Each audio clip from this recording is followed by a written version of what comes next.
நபி ஸல்லல்லாஹு அலைஹி வஸல்லம் அவர்கள் ஒரு பொன்மொழியிலே கூறுகின்ற பொழுது அவர்கள் இப்படி சொல்லுவார்கள், நீங்கள் ஹஜ்ஜையும் உம்ராவையும் தொடராக செய்து கொள்ளுங்கள், ஒன்றன் பின் ஒன்றாக இந்த செயலை செய்து கொள்ளுங்கள்.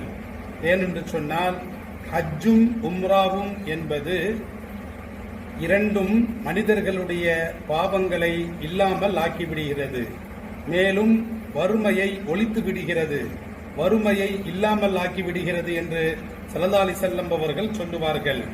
எப்படி ஒரு பொற்கொல்லனின் உலை தீ என்பது இரும்பினுடைய, வெள்ளியினுடைய, தங்கத்தினுடைய அழுக்குகளை எப்படி நீக்கிவிடுகிறதோ அதே போன்று ஹஜ்ஜும் உம்ராவும் ஒரு மனிதனுடைய வறுமையை நீக்கிவிடுகிறது, அவனுடைய பாவங்களை இல்லாமல் ஆக்கிவிடுகிறது.